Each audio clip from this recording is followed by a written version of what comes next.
Welcome to Scare Talk, a horror movie podcast for horror fans. This podcast will cover horror movie reviews, ratings, and rankings. Now for your hosts, Danny and Joel. Oh, yes. This is Scare Talk. I am Danny, and I'm here with Jumpy Joel. Hey guys, what's up? I'm jumpy today. Yeah, a little jumpy. A little jumpy. So, we've been going back and forth with some of our picks. And Joel's last pick was Wolf. And if you listen to that episode, then you would know that my pick is Mother. Mother. It's got that exclamation mark, Mother. Yeah. From 2017. This movie is interesting. And so I thought it would be a fun one to talk about. I had seen it once before. And I know it was pretty wild. So we will get into it. So, Joel, who is a part of this? All right. So this actually has a pretty star-studded cast here. Yeah. We've got Jennifer Lawrence. She is Mother. She was in the Hunger Games franchise, the X-Men prequels, The Beaver with Mel Gibson. That Mel Gibson movie. Oh, yeah. Yeah, that was like one of her earlier movies. And speaking of her earlier work, she was in the Bill Engvall show. Oh, wow. He actually had like a sitcom for she was in 31 episodes, which was the complete show. She played his daughter. Okay. And the funny thing is his name was Bill, but it wasn't Bill Engvall, but it's the Bill Engvall show. Okay. He had a different last name in his own show, which is kind of well, it's random, like yeah, well, I guess I was thinking of like Home Improvement, like Tim Allen was Tim Taylor. But yeah, that's it wasn't called Tim the Allen Tim show. Allen show. Yeah.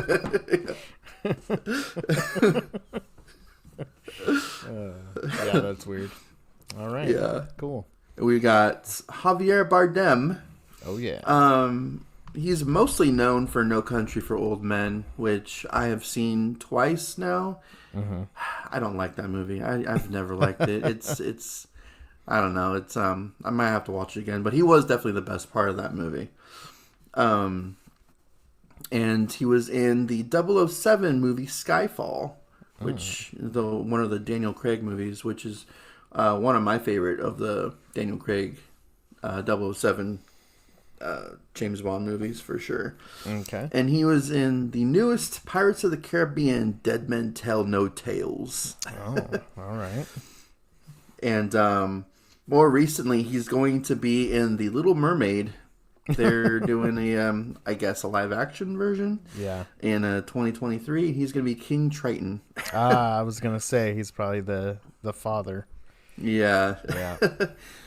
And last thing for him is they're continuing on with the Universal monster movies, like Invisible Man was, and he's going to be in Bride of Frankenstein as Frankenstein's monster. Okay, yeah, he has a Frankenstein look to him. Yeah, yeah. So I don't know when that's coming out, but okay, yeah, interesting. He's supposed to be in it, so. And then we've got Ed Harris. Now, I was torn between him and Michelle Pfeiffer, but I've already talked about her twice now. So, yeah, it's time to move on to and he had just as big a part in this as she did. So, right. Ed Harris was in Apollo 13, the Truman Show, Gone Baby Gone, which I love that movie. Yeah, such a good movie. And he was in 36 episodes of the HBO show Westworld. Ah, yes. Which I think is still going on. I'm pretty sure he's still in it. But, yeah, so this was also written and directed by the same person, Darren Aronofsky. And he's got a pretty impressive resume here. All right. more so for directed than written, but he wrote Pi. Yes. That was like back in the 90s. Requiem for a Dream, which is a fantastic movie. It's been years since I've seen it, but it was a good one. The Fountain with Hugh Jackman. Oh, yeah. I think it was about the fountain of youth, I'm pretty sure. Yeah. And Noah with Russell Crowe. Oh, okay. The very true to the Bible story of Noah. The biography. Yeah. The biopic of Noah. And he directed all 3 of those movies, plus Black Swan and The Wrestler. Nice. Yeah. So he's got a pretty impressive resume. Yeah. Very cool. All right. So this one is about a couple's relationship tested when uninvited guests arrive at their home, disrupting their tranquil existence. That's all we get. It's about as basic as you can possibly get with this movie. Yeah. So, to give a little more than that, we got this guy and this lady. They're married. The guy is a writer, and the lady is just kind of like she takes care of the house. It's like they're renovating this big home, and then yes, they get a couple of visitors who are just kind of make their house, make themselves at home in their house. Yeah. And so the movie is about that's really what it's about, except for there's a ton of other stuff that happens, but the whole movie takes place in the house. Yeah, it does. There's no other sets. And another big part of the movie is they talk about how they want to have a kid, and so eventually she gets pregnant and has a baby. Yeah. And so that's the other piece to the story that spoilers, by the way. Yeah. Mother. Talking about the end of the movie.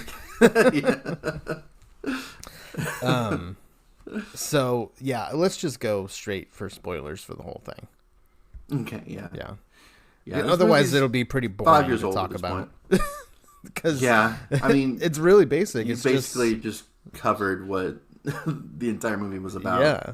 If you're going base level only. Yeah. Yeah. So something that was cool that I noticed right away, and I only noticed this probably because I had subtitles on, but none of the characters actually have names. No. The Jennifer Lawrence character is Mother. Mm-hmm. So when she's speaking on the subtitles, that's what it says. So within it's him. Yeah. Yeah. Within the cast and like the credits, that's what their names are. Yeah. And Ed Harris is Man, I think. Man and Woman. Yeah. Yeah. Michelle Pfeiffer is Woman. Yeah. And was it older brother and younger brother or something? Something. Two brothers. Something like that. Yeah. Those guys irritated me. Yeah. Yeah. It's like, these guys are dumb. I don't like these guys. Yeah. They're in it for a little bit. Yeah. And so there's a lot of like metaphors and a lot of this movie is nothing but metaphors. Yeah, it's pretty much the whole movie is different characters represent different things, and different behaviors, and certain things that happen are supposed to represent something else. And so it's a horror movie. Yeah, I guess. It's creepy. It has like this tone, like this horror tone to it. Mm-hmm. Yeah, I don't know. Yeah, it does have its moments, I guess. But it's mostly a drama with some horror elements thrown in there, like Wolf was. Yeah. So, our picks seem to be more drama based than full on horror. But that's totally fine with me as long as, there is some horror, so it still counts. It's labeled as horror on IMDb and everything. So, this was a weird one. Full disclosure, before watching this movie, I had heard some like theories about what this movie was about. Okay. So going into this movie, I had those like one particular theory in mind already. So it was already, I didn't watch this movie just like, blinded by like, not really knowing, I guess, what was going on. So I was able to like pick up a little bit more on some things based on this theory that I heard. Right. So it did help a little bit in that sense. Right. But yeah, even then there were still some parts that were like, what is going on right now? Yeah. When I first saw it, I didn't know anything. And I just saw, horror movie, Jennifer Lawrence and Javier Bardem. Like, that's a good cast. So let me check it out. But I think the biggest like element of horror in the movie is you're pretty much in her shoes, in Mother's shoes. Yeah. And all the like paranoia and just like she goes through these times where she's like dizzy and feels sick, and you kind of feel it with her. And just, everybody is just kind of creepy. Like, they're not doing anything necessarily, but they're just off. There's just something weird about every character except for her. She seems to be the only normal one. The only normal one, really. Yeah. Yeah. And so, of course, that's basically who we're like, seeing through the eyes of. Is the only normal one in this movie. Yeah. So it's like from her perspective, everyone else is crazy, but she's normal. Yeah.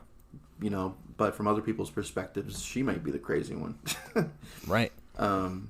And at times they kind of treat her that way. Yeah. Oh yeah, they do. Yeah. Especially towards the end of the movie. That's the end of that movie. The last like 15 minutes or so. I'm like, what is going on? Because I had a pretty good grasp on the movie. Yeah.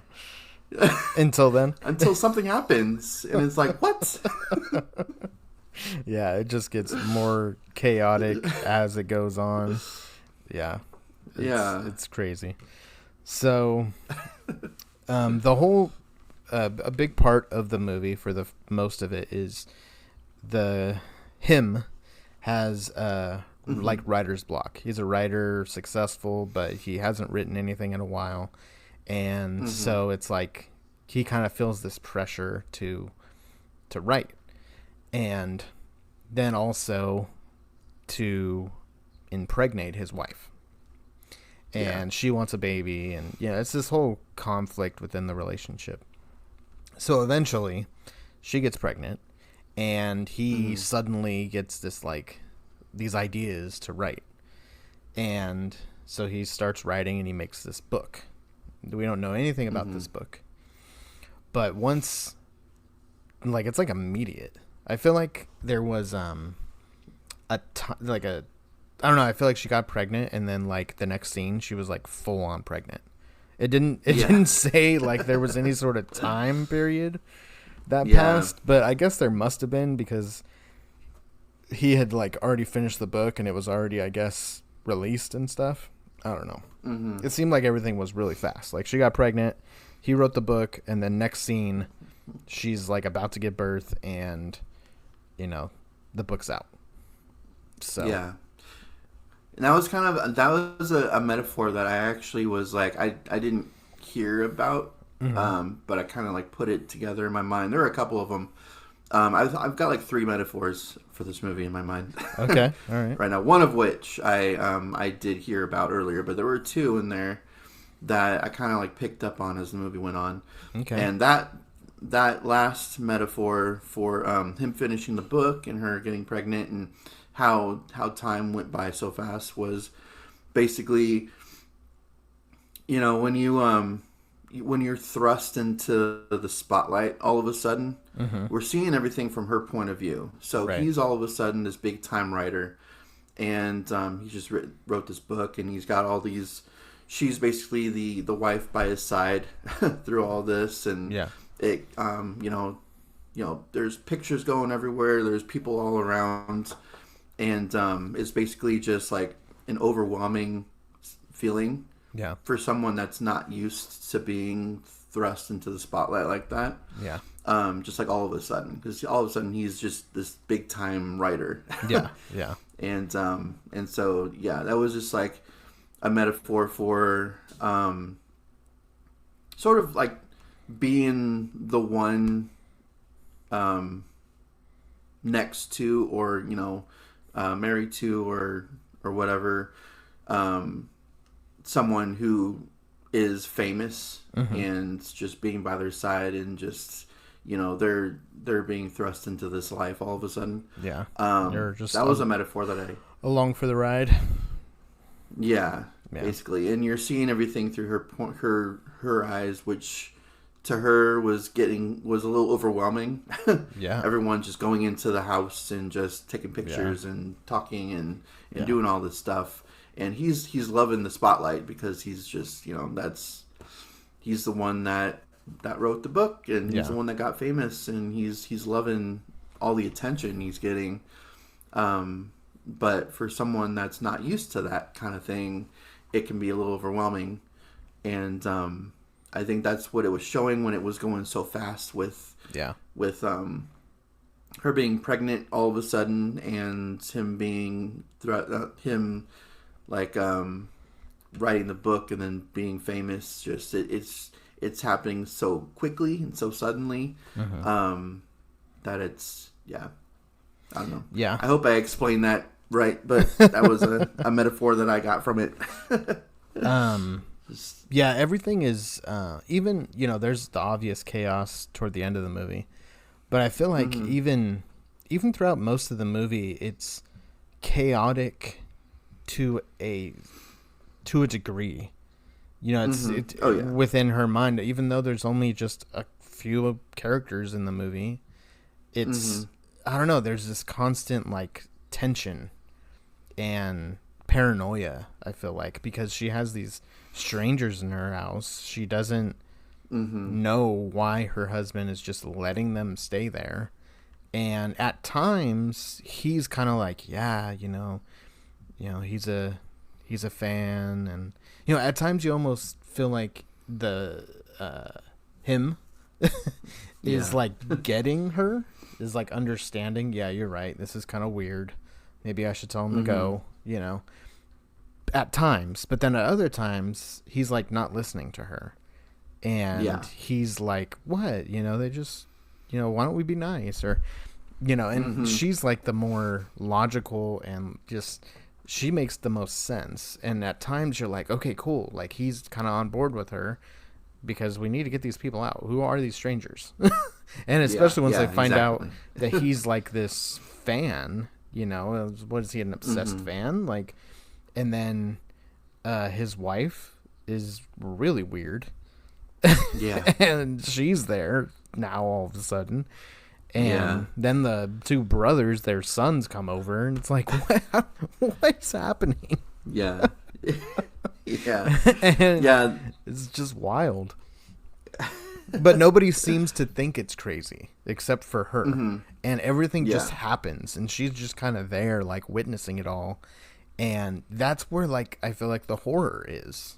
I was almost uncomfortable feeling for her, Yeah. I was more uncomfortable for her than I am for someone in a slasher movie who gets killed. Because I could just put myself in her position and just what am I witnessing here, and get out of my house, and So Michelle Pfeiffer's character was definitely the most interesting of the four 4 new people. I guess that came into the house. Which was another one of my like the metaphors. Okay. That was the first one that I thought of. Was with her, in particular, because I pictured Jennifer Lawrence's character as a mother in the scenes that she was in particular, because she was just like, she was being stern with her and telling her she can't, like, there's a room in the house that she can't go into. Yeah.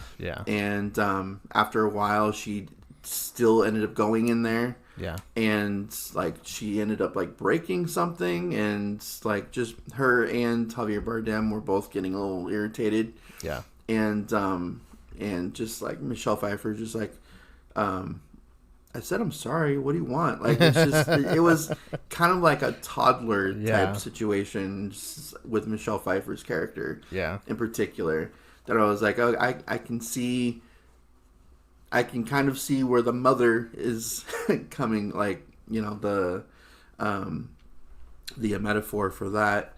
But that was like a smaller metaphor for sure. But it was just like, I definitely saw that with that character. Yeah. How she's representing just like basically a toddler. Right. Well, in this house. Yeah, and it's like scenes like that where people just say things that are just so off. Yeah. That it's like a weird feeling you get when you're watching that, and you're like thinking of like, how could you just say, well, I just said sorry, like, what do you want from me? Like, how could that be a response? Like, I don't know. And then nobody else seems to be annoyed by that response. And it's like, it's just so weird. But, so to kind of get into like the deeper stuff. So he, writes this book, and then all of a sudden he has like all these people show up at their house, and they all are like reading the book. They want it signed. They want pictures. His like publicist is there. And then people just are inside their house now all of a sudden. Yeah. And just hanging out in their house. And then something that Javier Bardem's character says is, oh, they love the book. They're all interpreting it in their own ways. And, the whole time, I'm thinking, I knew when I was going through this movie that, okay, there's metaphors here. These characters are meant to represent something. Yeah. And so to me, it was pretty clear that he represented God. Yeah. Because of how... He's him. Yeah. That's, yeah. Because of how, like, generous he was, letting people stay in their home, and, not getting confrontational about anything, and, he was very inviting and all this. And then he says that about his book. So I'm like, okay, is the book like the Bible? Is that what we're supposed to take from this? And so then, she's like 9 months pregnant at this point, and everybody's in the home, and then they just kind of start destroying the house. Yeah. And they're like sitting on the counters and stuff, and she's like, that's not nailed down, or and then they get off, and then like 2 seconds later she looks, and they're back on the counter. They're back like... on it. And they're like, it's fine. And then it breaks. Yeah. Oh, gosh. And so in that moment, I was like, okay, she's the mother. This is what it's like to have kids. And it's chaotic at times to be a parent. And so I think it was like kind of putting you in the mother's shoes in those moments when they weren't listening to her and they were breaking stuff and all that. And there's just so many things that so many characters say in this last act, in the third act, where they're destroying things, and they all have these like remarks that I'm sure if you looked into every single thing that one of those characters said, it would mean something. Yeah. Because these aren't the main characters. These are just random people in her home. Yeah, exactly. And she's just going around trying to like, get order in the house. And it's just not happening. And then she eventually basically gives birth upstairs.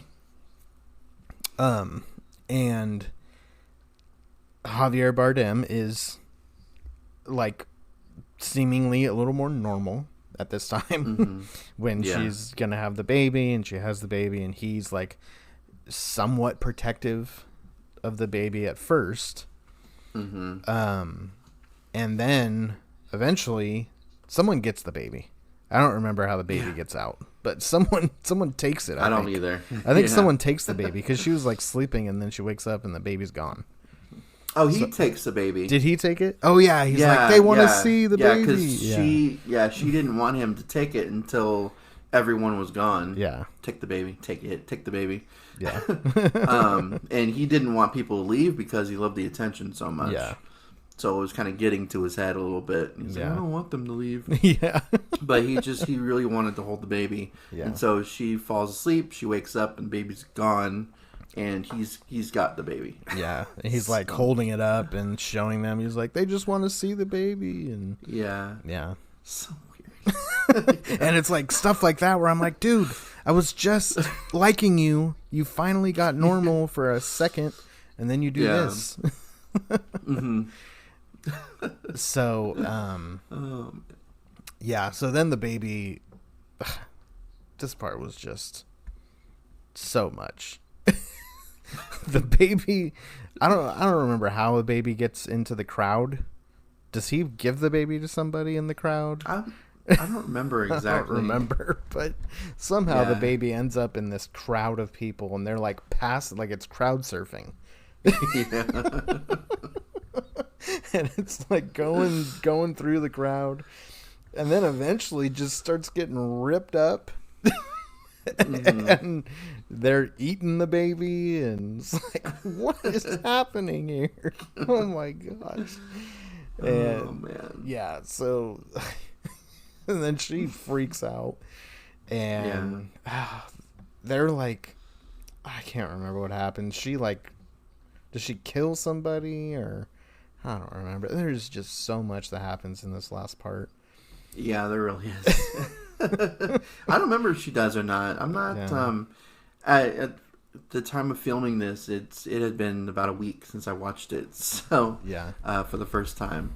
So I do remember like most of the movie, but there were parts that because there was so much in this movie. Yeah. To really like hold on to. Yeah. Get a grasp of that. Some of it kind of left me. Yeah. But so I don't remember. I think she might have, but I'm not entirely sure. I don't remember. Yeah, if she did. She kind of goes crazy on him after they killed her baby and ate her baby. Yeah. But yeah, I can't remember like exactly what she does. But anyways, it continues. And then the house catches on fire, and, she ends up dying. Mm-hmm. And then she wakes up, or another girl wakes up, like... reincarnation. Yeah, like she did in the beginning, but it's a different actress. Yeah. And that's how the movie ends. And Javier Bardem is still alive. Yeah, he's still good. There. He's there. So he definitely portrayed God, because... he was with her when they caught on fire. So he definitely would have died in that moment too. Right. So yeah, that was part of the theory that I heard about, that Javier Bardem is basically God. Mm-hmm. But the rest of it, and I don't know how I feel about this. The rest of it was basically that Jennifer Lawrence represents Mother Nature. Yeah. And it's all about, Earth is basically the house. Yeah. And Jennifer Lawrence's character is Mother Nature. And it's basically about how humans who are the guests in the house, towards the end of the movie, they're taking advantage of the resources and hospitality, actually throughout the entire movie, taking advantage of hospitality. Mm-hmm. And it gets to a point at the end where the house catches on fire, burns down. That's us destroying the world. Yeah. Basically. Yeah. And then, starting over with Yeah. with everything else. So I don't know how I feel about that because I don't know. After hearing about that and like in watching it, it's a little on the nose Yeah. as far as like, and it's called Mother. Like it's, but I don't know. It's a different way of talking about this kind of thing, like climate change and destroying the planet and all that kind of thing. Yeah. Which is kind of cool, but I don't know how I feel about it. You don't know how you feel about it, as in you don't know if that's what they were going for. Well, no, I don't know how I feel about it as far as like if it's good or like well like done. yeah, if I like it or not. Gotcha. If I like that, because it is kind of obvious that's where he was going with this movie, right? After hearing about that, it is one of the more obvious Yeah. theories about this movie, and I'm not sure how I feel about it as far as if I like it or not, Right? Because the whole climate change and destroying the earth, it's very the happening for me, and scarred you for life. Yeah. Not in a good way. Yeah, it just I don't know. How do you like that interpretation of it? So I think the interpretation is correct. Another piece to it though is the way I kind of took it this time around was man and woman. Right, so Ed Harris and Michelle Pfeiffer. Adam and Eve. Yeah, exactly. Yeah. And because they were the first ones to come. Yeah. And that, like, crystal thing. They had Cain and Abel, and Cain kills Abel. Yeah. So, and that happened in this movie, too. And then there was that crystal thing that Javier Bardem was, like, so... And Jennifer Lawrence, they were so, like... Don't touch it. Don't move it. Don't do anything with it. And she does. And she was warned not to do this. So is that like the forbidden fruit? That's what opened the doors to all the chaos. After that is when things go horrible. Yeah, that is true. Yeah. So you can look at it as, yes, it's, the whole climate change, global warming or whatever is... we're destroying the earth, or you can look at it as that, but also sin is what's destroying the earth. And because it's not the things that happen in the house have really nothing to do with like pollution and stuff like that. It's more about like violence and, just poor behavior. They're not like, turning on like, I don't know, gas or, like they're not doing things that are really relate to climate change or pollution or stuff like that. They're like killing each other. And at one point there's this person walking around with a gun with people laying on the ground and they're just like executing them over and over again. And then there's the different like, the people who ate the baby, like that's obviously like some sort of ritual. So there's these different cult followings and, stuff like that. So I think that I like more. Yeah, than the Mother Nature aspect. Yeah. And I think she is Mother Nature or Mother Earth or whatever you want to call it.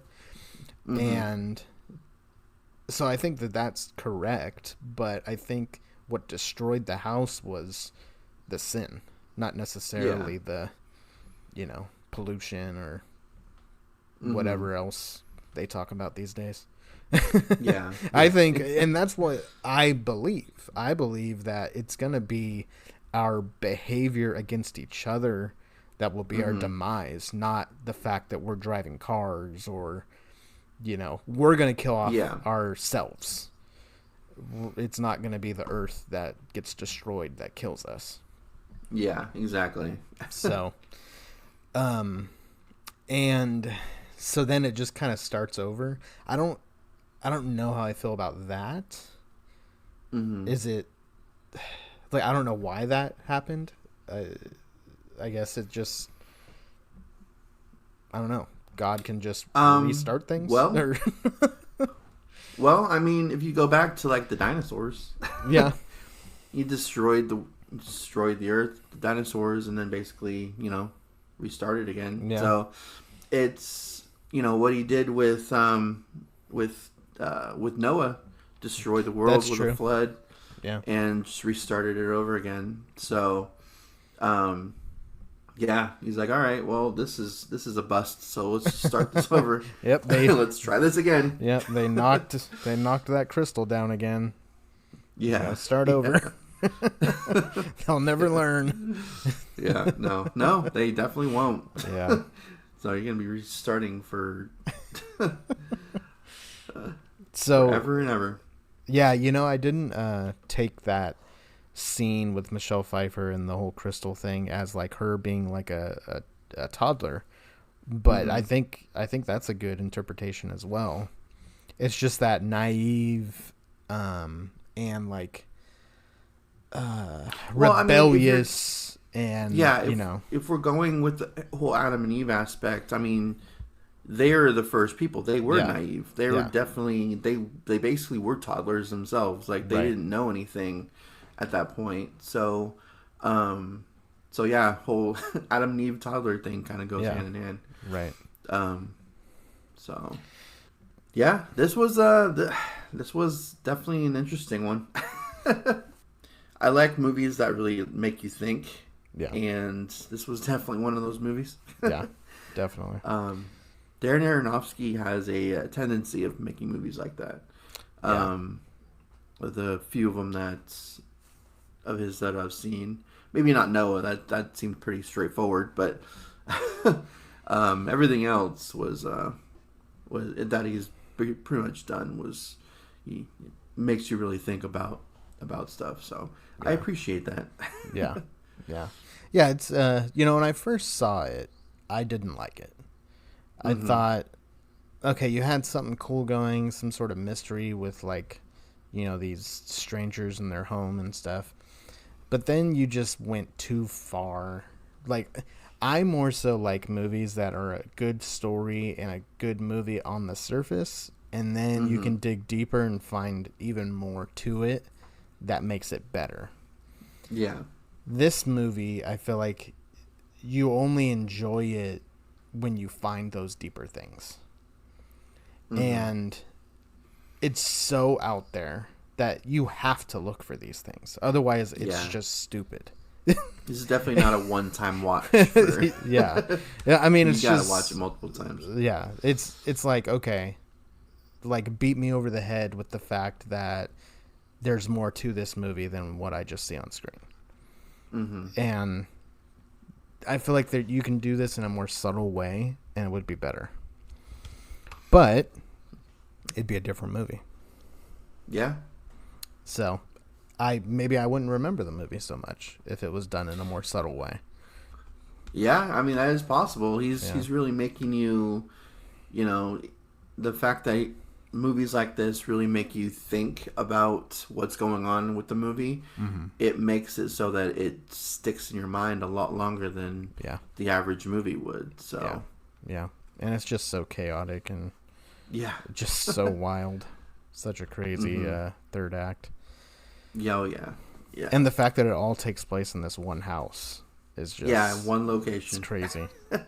Yeah, it's a big house though. So I mean, it's when she's like going from room to room, with all the chaos, it's like she's going into different worlds almost.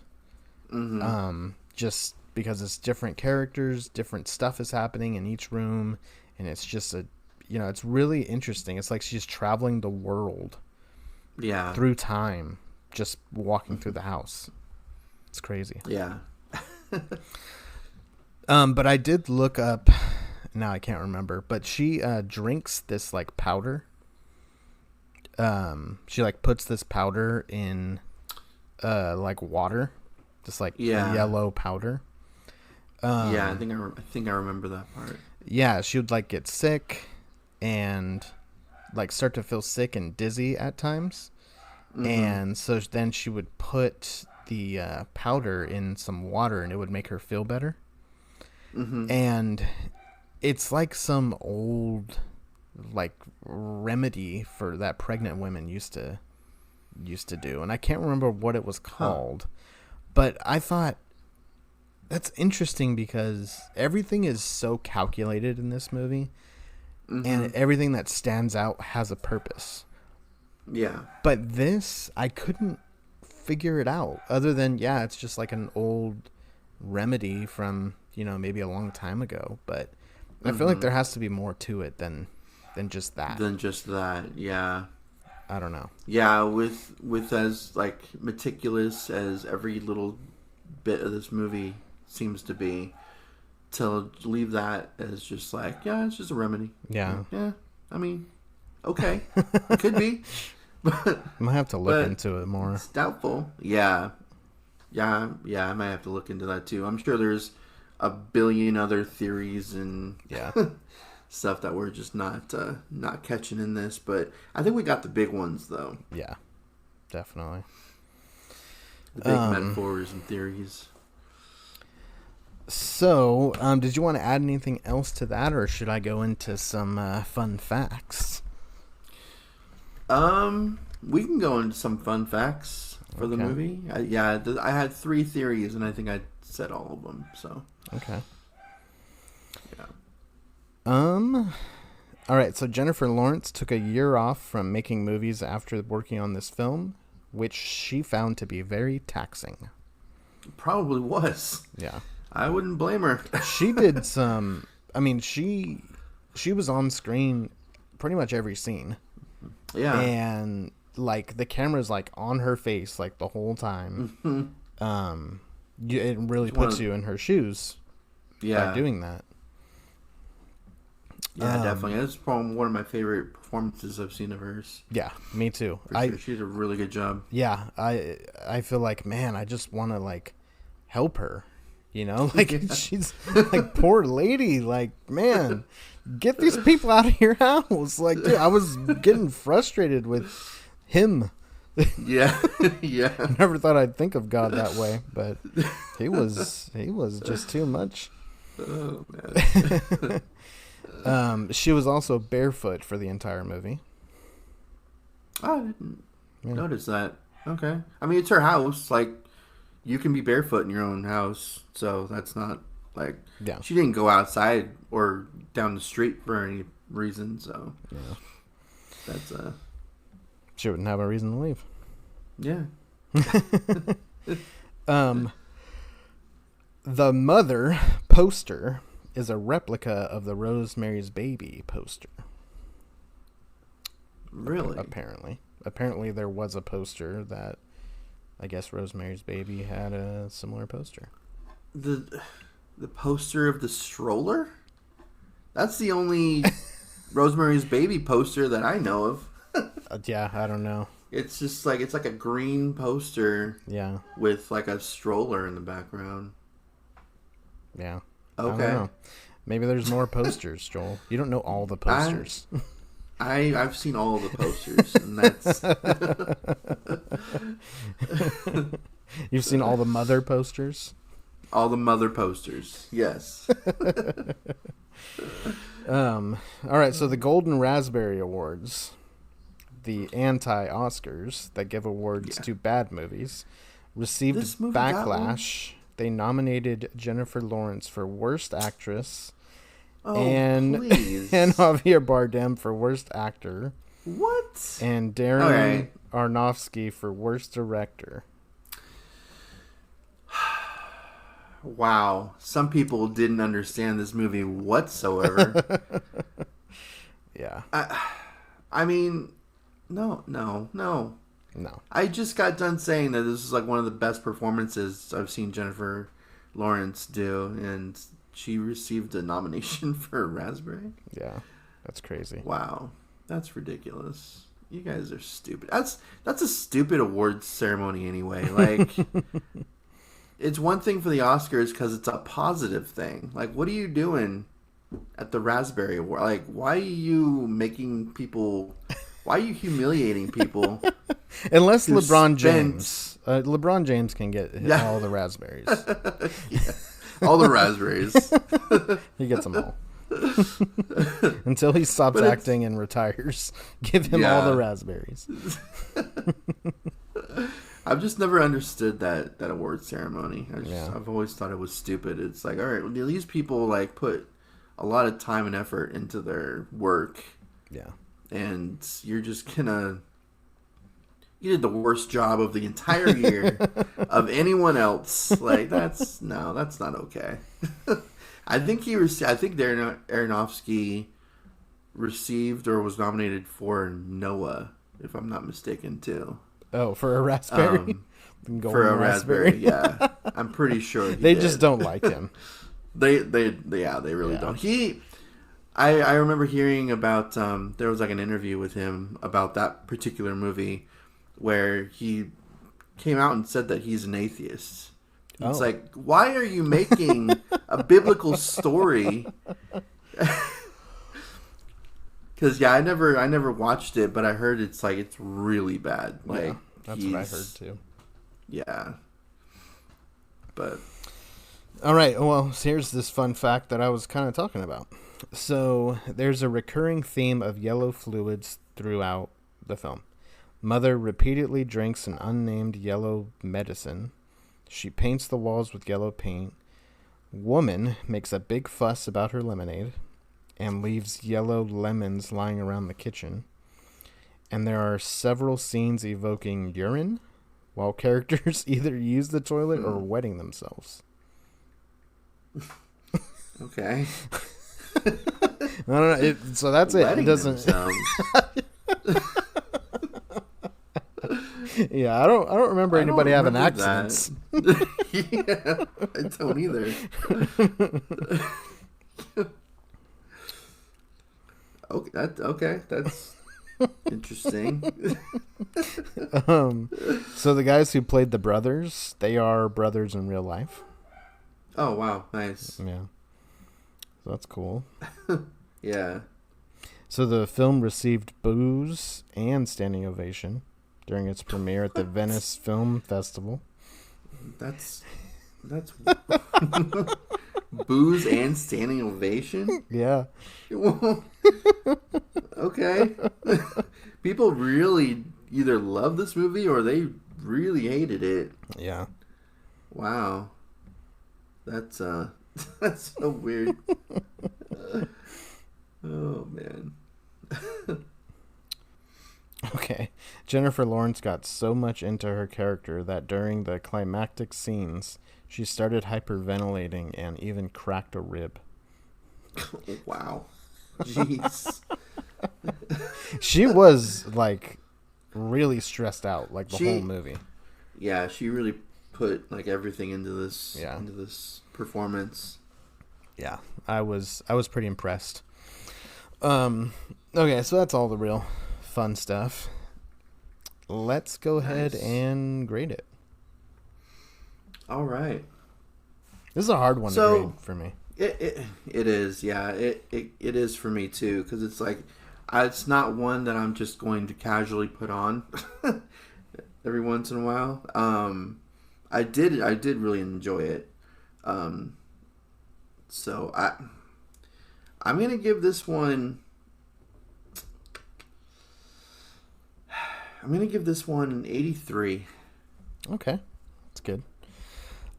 So I'm not gonna change I'm not gonna change the score I had written down when I first watched it. So I'm gonna go 77. Okay. Which isn't bad. It's good, and I would watch it again with somebody who hadn't seen it, just to kind of have the conversation. I wouldn't just put it on by myself. Yeah. No, yeah. Again. But yeah, good acting, cool little story, some good suspense and tension, and some memorable scenes for sure. In that third act, that whole third act is pretty memorable in general. So, yep. Okay, I have to say this real quick. Okay. So I looked up Jennifer Lawrence's like awards and nominations she's gotten. Okay. There is an award. It's called EDA Special Mention Award. Actress most in need of a new agent for Mother. How Man. insulting! So they're That's an man, actual thing. Why'd you take this? You know, you need to get a better agent, get you better movies. Yeah. Most egregious age difference between the leading man and the love interest. Yeah, that's true. There was a pretty good age difference, but there was, but that's so stupid that it's an actual that it's an award. That's an award. That is so weird. All right. Well, yeah, a lot of people did not like this movie, and I don't know how you can like hate this movie.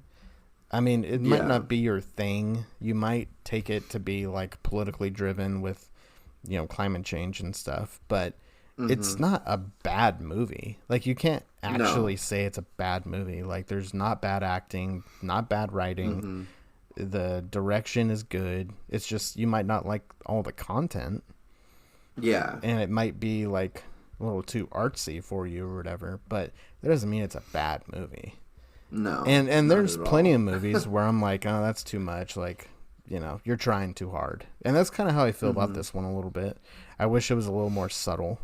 So that you find these little things that aren't so in your face. Yeah. And then that makes it better. So this movie definitely went, on the nose with a lot of stuff. Yeah, it did. But it's, there was also, it was on the nose with a lot, but it was also, there was also some pretty subtle moments in there too. So it did do, it walked that line. Yeah. of being too in your face about certain things, and also just reading between the lines kind of thing. The reason that I might watch it again by myself just to catch some of the stuff that I missed. Yeah. But I'd watch it like one more time by myself. Yeah. Just to do that, because there were moments that I'm sure I didn't catch when I watched it the last time, that I probably would catch, paying closer attention to it. Like what I was saying, if I had gone into this movie completely blind and not known any theories whatsoever, it definitely would have been one that I'd have to watch again. Yeah. Because I wouldn't have been able to. After hearing about the Mother Nature theory, it's obvious. Yeah. To me now, but if I didn't know anything about that, I don't know how obvious it would have been. If I, going into it blind. Yeah. But yeah. So, but I enjoyed it. I thought it was a good one. Okay, cool. Well, there's my pick, Mother. So, Joel, Mother. What is your next pick? Okay, so with mine, I have two. I'm gonna actually let you choose. You decide between the two of them. Oh, okay. They're both period piece movies, which I know that you used to not like. I don't know how you feel about them now, but you used to not be a big fan of them. But so the first one is going to be Interview with the Vampire. All right. Okay. And the second one is Sleepy Hollow, which I know you said you watched once, but you don't really remember it. Yeah. Huh. Okay. Let's do...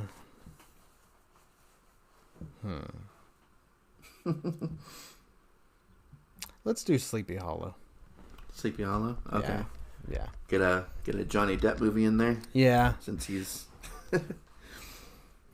Okay. Okay. Yeah. So Sleepy Hollow is our next movie. Nice. That we're doing. All right, and then after that, I will pick something. I already have it in mind. I just watched it a couple days ago. Nice. So that'll be what I pick, and we'll go from there. Nice. Okay, so there's our episode on Mother. And yeah, go watch it if you haven't seen it. It's definitely worth at least a one-time watch. And that's it. All right, this has been Scare Talk. Sleep tight. Don't let him bite. Mother.